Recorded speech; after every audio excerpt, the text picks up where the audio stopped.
Hi guys, here's Christian from Game Design Reviews and Game Design Scrapbook, and today I'm here with a very short tutorial about the game The Tone Rebellion.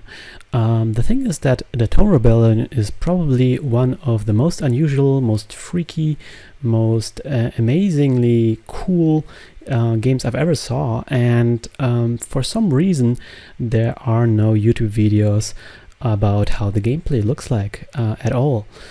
So I decided to make this a short tutorial to show you how the game works. Like, it's from 1997 and it's basically a real-time strategy game. We have lots of topics to cover, so I'm gonna click on new game to show you what's what. So the game starts out with the screen where you can select the difficulty of the game and how long it will take. If you click in the middle here, you can select the difficulty. The bigger this flower thing becomes, the more difficult the game will be. And if you click on the rings on the outside, you can set how big the world will be in which the game takes place. The bigger the world, the longer the game will take. And a third thing you can do on the screen is to select the race you will be playing as, which is not very unusual for a real-time strategy game. The unusual thing is that these guys are looking really funky. They all have these tentacle things going on, they're all floating around. There is actually a very rich backstory on each individual race and the entire world, but we won't go into this. I'm just gonna select these really cool looking guys. I find them incredibly cute. Down at the bottom there are lots of buttons, but they basically do the same thing as if you click in the middle. So let's just go. You start out in this overview map. This basically shows the areas you have discovered so far. Right now I only have this area. I'm gonna click on it and I will jump right into the main screen. So this is the game. These are my dudes. They're just hanging there, floating around, minding their own business. And the main difference from maybe like traditional real-time strategy games like StarCraft and Warcraft is that you can't really control you guys directly. Instead you would give them tasks and they will take care of things automatically, which I show you just in a second. First I wanted to show you also this building here, this temple. This is my main building. And you can click on it. Also you can click anywhere else, and this will also select the main building always. So in this main building you have like a stockpile of resources, and there are like 3 different resources in the game. So you have these blue cotton balls. The resources are always called tone, but there are like 3 different kinds of tone. So the blue cotton balls are construction tone, and this tone is used for building buildings. This crystals here is the crystal tone, and these are used for building units that can attack other units, for military units. And the pink ball down there is well, it's magic tone. It's used for like very special magic effects which are important later in the game. So as you can see, I have some construction tone, so I can build new buildings, and I will do that. I'm just gonna click on this whirlpool because these whirlpools are the places where you can place new buildings, and I'm gonna click on the smallest whirlpool because I'm going to build a very small building. I'm going to build this one. It's the structure tone generator. There we go.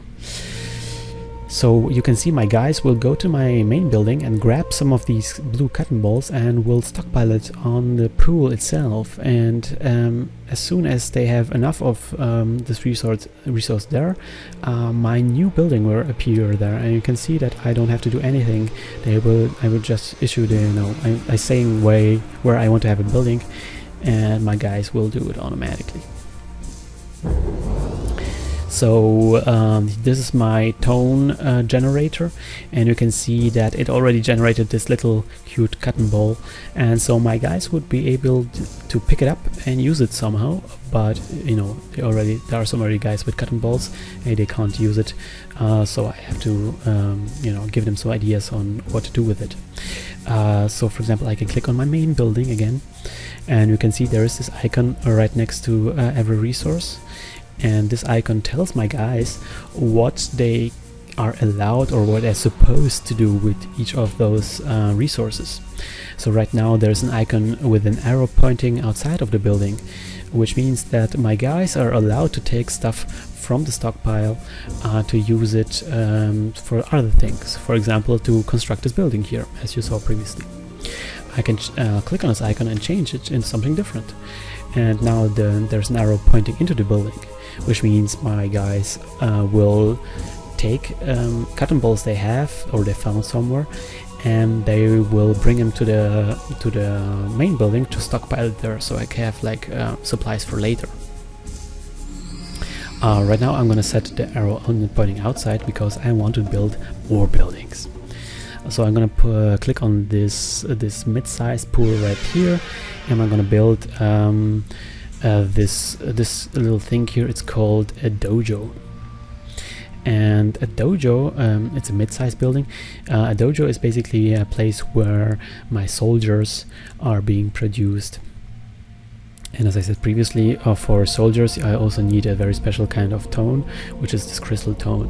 So I'm going to click on the small pool here, and I'm going to build a crystal tone generator. And so one interesting thing is that if you click on this button here, you can see the different tasks my guys are currently pursuing. So right now I have like two constructions going on, the dojo and the crystal tone generator, and I can use these buttons on the right to set different priorities, because perhaps I want the crystal tone generator earlier for some reason. If I want to do that, I can, for example, give it exclusive priority. And now you will see that all of my 10 guys are focused on finishing this construction, and they basically ignoring the other building, which can be quite useful when you're building some kind of structure which is super important, and you want your guys to really focus on it. You can also give it just a high priority, which means many of the guys will be working on it, but there will be still some other guys for the other thing.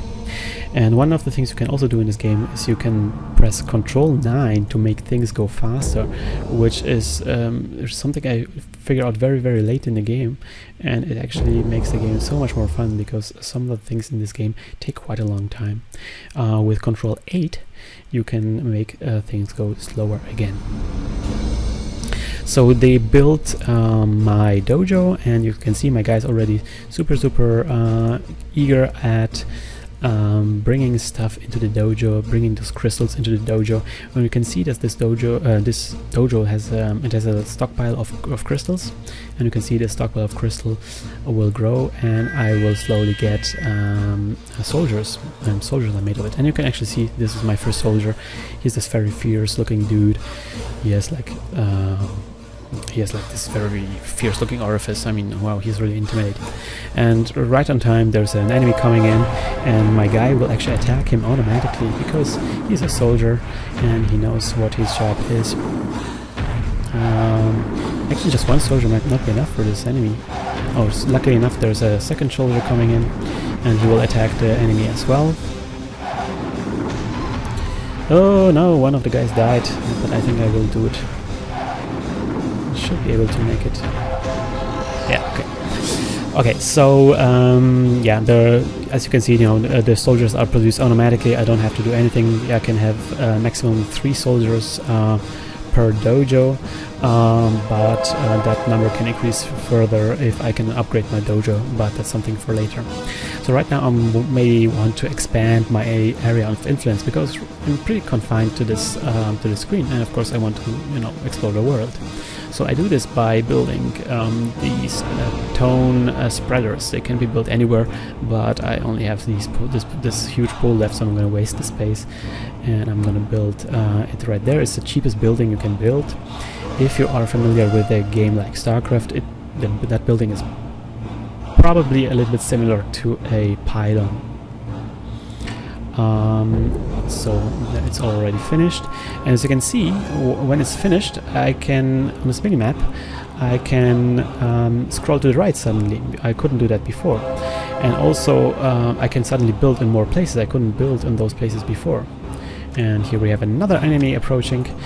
I'm gonna attack him. So you always build those spreaders to basically explore the world. So one of the things about the soldiers I wanted to mention as well is that you can control the soldiers directly, and that's actually quite different from the workers. So when you click on the soldiers and right click somewhere, then you can move them around, and you have like these different things, the different commands down there as well, but I found that right clicking is already enough, so I'm gonna let them attack this huge creepy looking building over there, and in the meanwhile I'm gonna build another tone spreader in order to proceed further to the right.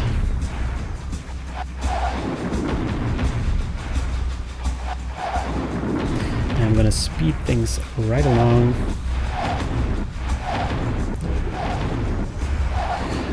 Okay, so I can see now more of the world. Yes, oh yes, they destroyed the building. Yay! So your job in this game is basically to free the world from this, from these creepy-looking guys. This is the Leviathan you're fighting against. I'm gonna build yet another pool, and I'm gonna destroy this little thing going on here because I think there will be a building there soon. I'm gonna prevent it. Oh no! It's already finished. It's a building that shoots at stuff, but I destroyed it. Okay, so one final thing I wanted to maybe show to you is that you can also collect artifacts in this game. This is actually quite important. So you can see these things here. These are artifacts. So I can click on an artifact, and I can click on this icon here. And what happens then is one of my guys will just go over there and just grab it and just put it in a building there nearby. And I'm actually super lucky here because this is yet another artifact. I'm just gonna grab it as well. And this is also an artifact, and I can grab it as well. Oh, this is also great. This is yet another artifact, and this is actually a very special artifact. You can read here a small description. It's a bridge key, and I can show you how this thing, what artifacts are for, by using this bridge key right away. I'm gonna put it a little bit faster. Yes, bridge key. Okay, so when you click on your main building or anywhere else, you can see the collected artifacts, the artifacts you collected so far. You can read descriptions again if you forgot. And each artifact can be used at a very specific place. Each artifact has a very specific use, and you can guess some of the uses by reading descriptions. And the bridge keys are very super special because they allow you to access new areas. So I'm going to use this bridge key, and I'm going to use it here on this very weird structure. That's actually a bridge. And I can open this bridge using the bridge key. And you can see my guys coming over and putting the bridge key in, and it opens the warp pathway to a different area. So I can click on the bridge now, and you can see I'm in this different world where everything looks so much different, and there are artifacts there, there are enemies there, so I can actually, and there are whirlpools as well, so I can build here as well. So I can you know, start expanding here as well, sending my guys over here, and expanding to this different area as well. And if you can go to this overview map, you can see that there's actually a new island appearing, hovering right there. So this is basically it. One last thing is you can click on this in the right corner always, upper left right corner, and you can save your game there, which is something that not many people realize. So this is it. It's a very unusual game. I am thinking about maybe doing a let's play of this game. If you're interested, post it in the comments and tell me if you are interested. Otherwise, be sure to check this game out if you are interested in games that are quite unusual and quite weird. That game will certainly satisfy you if this is something that you're looking for. So until then, bye bye.